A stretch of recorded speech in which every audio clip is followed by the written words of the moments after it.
Hey, I'd like to welcome you to another episode of Mission Matters. My name is Adam Torres, and if you'd like to apply to be a guest on the show, just head on over to missionmatters.com and click on Be Our Guest to Apply. All right, so today I have Brianna Marbury on the line, and she is President and CEO at Interledger Foundation. Brianna, welcome to the show. Thank you so much for having me. Great to be here. All right. So we have a lot to talk about today, and Yes. I definitely want to get to know more about Interledger Foundation and your work there. But before we do that, we'll start this episode the way that we start them all with what we like to call our Mission Matters Minute. So Brianna, at Mission Matters, our aim and our goal is really to amplify stories for entrepreneurs, executives, and experts, like people that we know have missions out there that we want to be heard. So that's what we do in our mission. Brianna, what mission matters to you? The mission that matters to me is making a difference in underrepresented communities. And that is why I do the work that I do. From the time I graduated college, I initially started with a for-profit company, but quickly realized that I wanted to work for organizations that were making a difference in their communities and around the world. So that is why my mission matters to me. Fantastic. Love bringing mission-based individuals on the show to share why they do what they do. I guess just to get us kicked off here, Interledger Foundation. Tell us more. So yes, the Interledger, and before we start on the Interledger Foundation, I also wanted to say I am a University of Michigan grad. So I won't hold that against you. My mom went there. It's okay. I won't hold that against you. My mom went there. I went to Michigan State. It's okay. Okay. So I spent a lot of fun times in the big house. Not a problem. Go ahead. So the Interledger Foundation is a nonprofit foundation that is based in the U.S., and what we do is bring underrepresented communities and individuals into the tech space and try to create solutions for people who are trying to make payments a lot easier. The too long didn't read version of what the Interledger protocol itself is it's the modern way to send payments. So the same way that the internet sends data really quickly, the Interledger protocol sends funds. So we say that we try to send payments, make sending payments as easy as an email. And so tell us a little bit more about the underserved area of the market in banking. Like, I don't want to assume everybody listening kind of understands that not everybody, has access to financial instruments. So tell us a little bit more about that. Yeah, so I think that we take for granted how easy it is to send payments or go to the bank or send someone a payment via Cash App. But one thing I didn't realize when I started in this field was that there are over 1.4 billion people in the world currently who are unbanked or underbanked, meaning they don't have access to a bank account. And so what we're trying to do at the Interledger Foundation is bring those people into the digital financial world and give them access to digital financial resources in case, say, for instance, you might not be able to get a bank account. And so not just looking at financial institutions, but looking at other means for people to be able to transact and participate in their economies. Why is that so important? Because I feel like, going back to what you said, sometimes we take that for granted, like things like even establishing a banking history. Like, why is that so important? It's so important for so many different reasons. Imagine if you couldn't pay your light bill via internet, or you couldn't send money to a friend and it get there immediately. Sometimes in some areas of the world, it takes people an entire day to go around and pay their bills.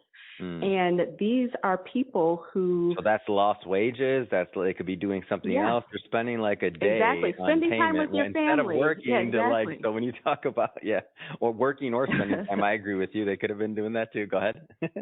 Exactly. Or say, for instance, you want to send money to a family member in another part of the world. If they don't have a bank account or they don't have a compatible app, it's going to be really costly for you to do that, as opposed to, say, sending them an email where they can get it very quickly. Yeah. It's going to take a lot longer or cost more money. And so we're trying to bring down those costs. Tell me about your decision to kind of take this and roll this out. Like, what's the plan to continue to get this to more and more unbankable people, or people that aren't banked, I should say, to bring them into the system? Like, what's the plan to grow this?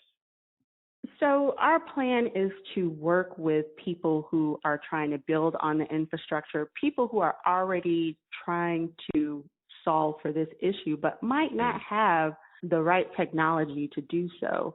So say, for instance, you hear in this world a lot about interoperability of payments.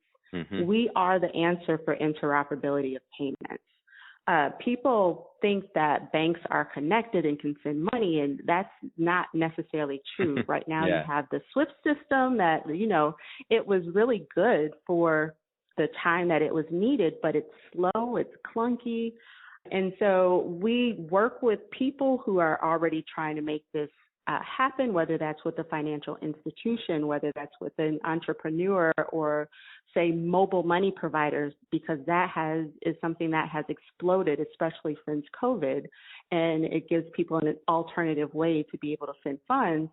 We work with people to implement the Interledger protocol in their current existing financial infrastructure to update it. So, Brianna, you've mentioned the Interledger protocol maybe twice. So let's go a little bit further and educate me and my audience on that. Like, tell me a little bit more about the protocol. So the Interledger protocol, which is what we advocate for here at the Interledger Foundation, is a technology and a set of standards that enables people to have a shared language between financial institutions, and it enables you to send payments faster and less expensive. And it is based off of the same principles of the internet. You have internet, Interledger, and where the internet carries small packets of data to get to one place to another. The same way with the Interledger protocol, it carries small packets of money to get to one place or another.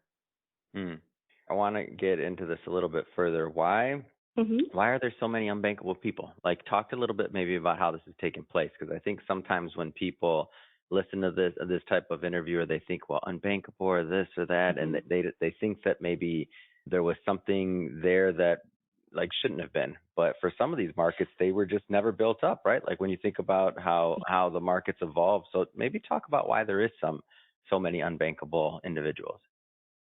So by the financial institutions, they were never deemed worth investing in. So a lot of these populations send very small amounts of payments. And for banks, it wasn't worth it to set up the infrastructure in these communities because it would be costly.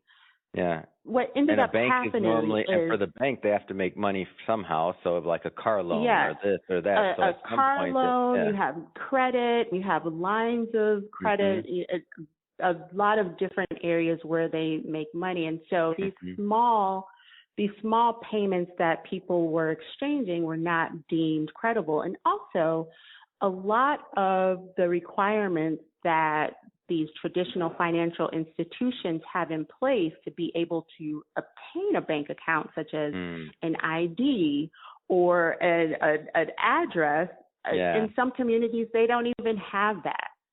So what ended up happening is these mobile money providers came about, especially and really spread like wildfire during COVID, and that enabled people to be able to make payments with their phones.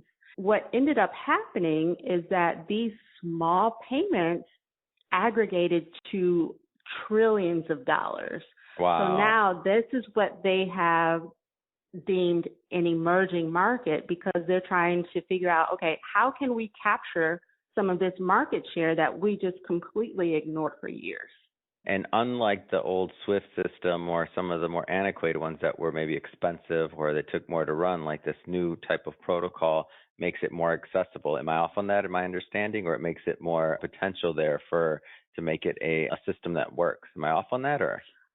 Yeah, so it's a system that works internationally. With Swift, you have to have an agreement with the financial institution that you are exchanging with, and they have something that's called settlement that happens at a prescribed time, and the payment and the settlement are linked together. What the interledger protocol does is it separates the payment from the settlement, and it enables you to send payments at a faster time scale, and then you decide the settlement with the other company. So that enables you to be able to send money to people with different currencies.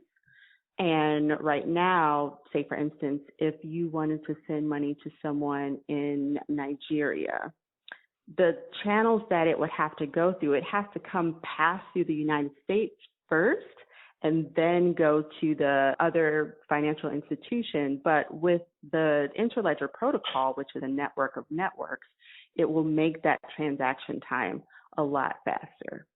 Mm.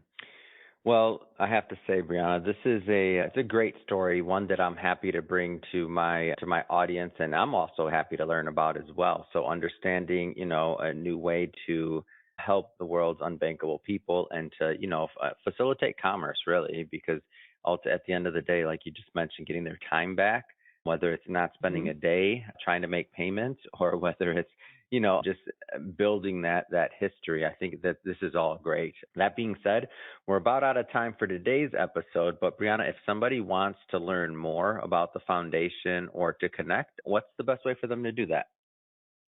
They can reach out to us at interledger.org or info@interledger.org. We always have grant opportunities open for people and entrepreneurs who want to start to help and build with us in addressing this issue. Fantastic. And we'll put all that information into the show notes so that our audience can just click on the links and head right on over. And speaking of the audience, if this is your first time with Mission Matters or listening to an episode, we're all about bringing on business owners, entrepreneurs, and executives and having them share their mission, the reason behind their mission, why they do what they do, what makes them tick. And if that's the type of content that sounds interesting or exciting to you, we welcome you. Hit that subscribe button. We have many more mission-based individuals coming up on the line, and we don't want you to miss a thing. Brianna, thank you again so much for coming on the show. Thank you so much, Adam.